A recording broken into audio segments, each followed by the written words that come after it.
As far as I can tell, if you want to maximize your chances for both success and let's say well-being, is you want to find a strata of occupation in which you would have an intelligence that would put you in the upper quartile. And you don't want to be the stupidest guy in the room. It's a bloody rough place to be. And you probably don't want to be the smartest guy in the room either, because what that probably means is you should be in a different room. If you're right at the top, you've mastered it. It's time to go somewhere where you're a little lower so that you've got something to climb up for.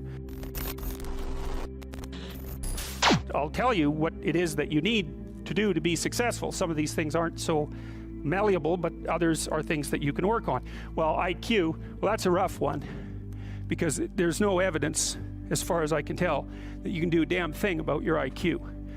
So the issue of how to raise IQ, man, that's a killer. No one knows how to do it. I can tell you how to stop your IQ from decreasing as you get older. It's physical health is the best preventative, so exercise. Well, why? Well, your brain uses oxygen like mad, right? And it needs to be kept clean and well oxygenated, and physical exercise, both anaerobic and aerobic exercise, both seem to be very, very effective at staving off cognitive declines across the lifespan. The next best predictor of lifetime success is conscientiousness. Of the two aspects of conscientiousness, say orderliness and industriousness, the better predictor is industriousness. So the question is, well, what can you do about your industriousness?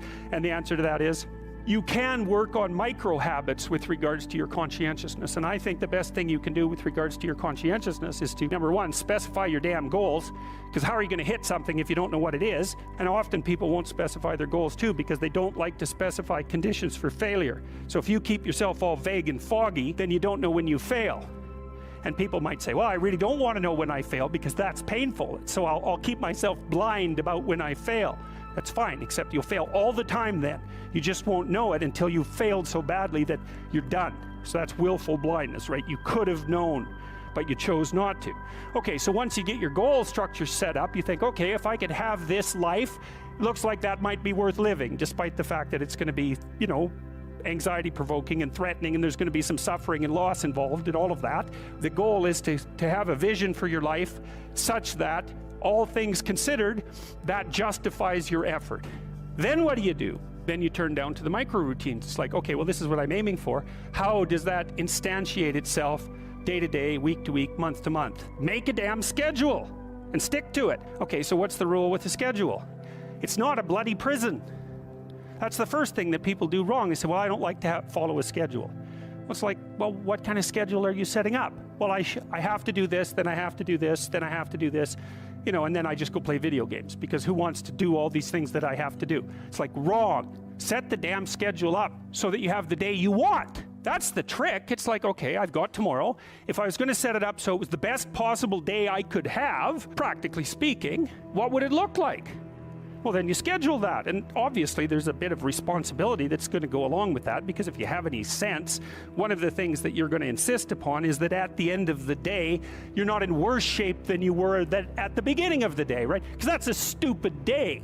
If you have a bunch of those in a row, you just dig, you know, you dig yourself a hole and then you bury yourself in it. So maybe 20% of your day has to be responsibility and obligation, or maybe it's more than that, depending on how far behind you are. But even that, you can ask yourself, okay, well, I've got these responsibilities. I have to schedule the damn things in. What's the right ratio of responsibility to reward? And you can ask yourself that, just like you'd negotiate with someone who is working for you. It's like, okay, so I want you to work tomorrow. And you might say, okay, well, what are you going to do for me that makes it likely that I'll work for you? Well, you could ask yourself that, you know. So maybe you do an hour of responsibility and then you play a video game for 15 minutes. I don't know, whatever turns your crank, man. But, you know, you have to negotiate with yourself and not tyrannize yourself like you're negotiating with someone that you care for, that you would like to be productive and have a good life. You know, and you're useless and horrible, so you'll probably only hit it with about 70% accuracy, but that beats the hell out of 0. Another rule is, well, aim for 51% the next week, or 50.5% for God's sake, or because you're going to hit that position where things start to loop back positively and spiral you upward.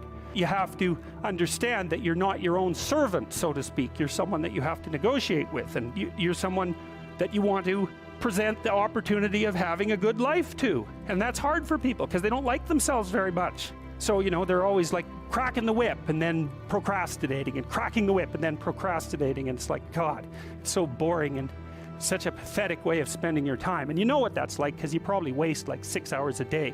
And I think we did an economic calculation about that a while back, right? Your time's probably worth $50 an hour. I mean, you're not getting paid that now, but you're young.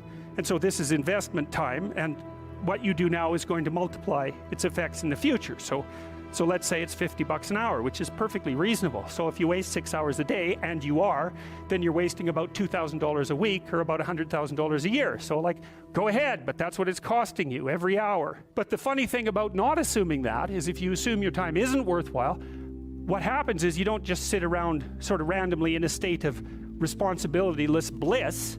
What you do is you suffer existentially. Here's something else you can think about when you're negotiating in your life. You want to negotiate so that you don't walk away miserable and resentful, because that makes you hostile and then you'll work to hurt them. So you might say, well, the minimal precondition for a successful negotiation is that you don't walk away resentful and angry. And so that's also how you know when you have something to say to someone. Because the rule has to be, if you're going to walk away resentful and angry, you've got something to say. Doesn't mean you're right. But it's kind of a low bar, you know. Like if I wanted to live with you for 30 years, maybe we should say, how about we walk away from our mutual negotiations thrilled? Well, why not? You know, you got to aim for something. You could aim for that. You want to negotiate with your boss for a new salary. You might think, okay, I've got this damn job. How much would I have to be paid so I'd be so bloody excited to go to work I could hardly stand it? Well, you could at least know what that number is. And then you could go there and say, well, look, you know, you like to have me around. I've been doing some thinking. I think if you paid me this amount of money, I'd be so thrilled to go to work that you could hardly even keep me away from here. And your boss might think, wow, I'd actually really like to have someone around who'd be so thrilled to work that I can't get rid of them. It's like, maybe well, I can't give you all of that. I'll give you 75%. Maybe we can renegotiate it in a year. It's like, hey, good deal. Or you can, you know, be some weaselly coward and go in there and snivel about how awful your life is and walk away barely able to tolerate the outcome of the negotiation.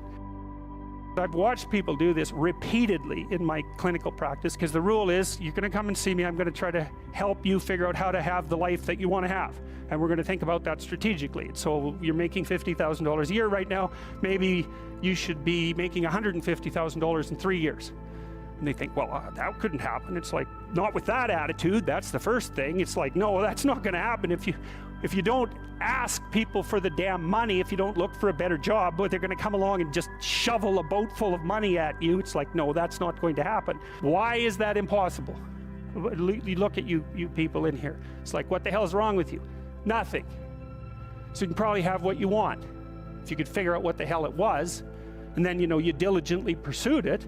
So, and then maybe you wouldn't whine about being alive. That'd be good, because people who whine about being alive are dangerous to themselves and other people. So you might think, I can have what I want, but you better well figure out what it is. And you can't just wait for the, like, have what you want fairy to show up at your doorstep and grant it, because obviously that's not going to happen. Social networking, that's another big deal. It's one of the advantages that older people have over younger people. And so, for example, now that I'm in my 50s, roughly speaking, I know a bunch of other people who are, you know, relatively well positioned in the dominance hierarchy, and they know all sorts of people. And so when I go to one of them and say, you know, can you do X, or do you know X? They say no, but I know someone who can.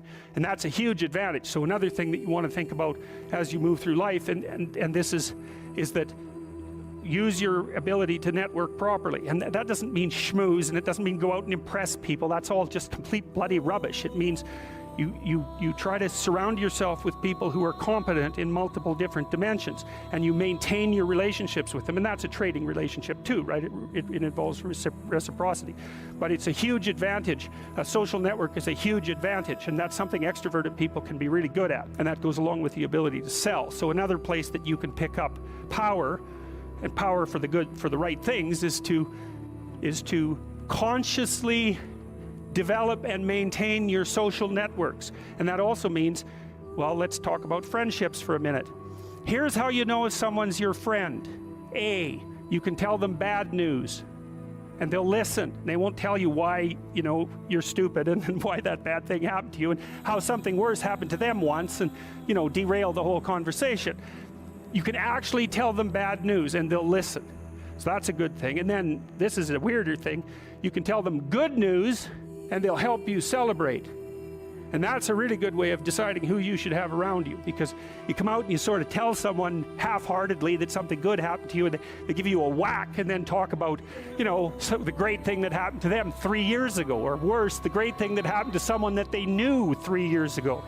You know, it's like, go away from that person. They're not helpful to you. It's very necessary for people at some point in their life to dedicate themselves to a single game of some sort, which is kind of what you're doing in university. You know, you have to become one thing at some point in your life. And the sacrifice, of course, is that you give up all the other things that you could become, but you don't really have a choice, because if you don't decide voluntarily to become one thing, you know, to become a disciplined adherent of some specific practice or profession or viewpoint, then you risk just aging chaotically, and you don't get away with not aging. So you might as well age into something that's actually something, rather than just remaining, or then just becoming an old child, which is really not a good thing. It's not a good thing to see, especially by the time people hit about 40. It's not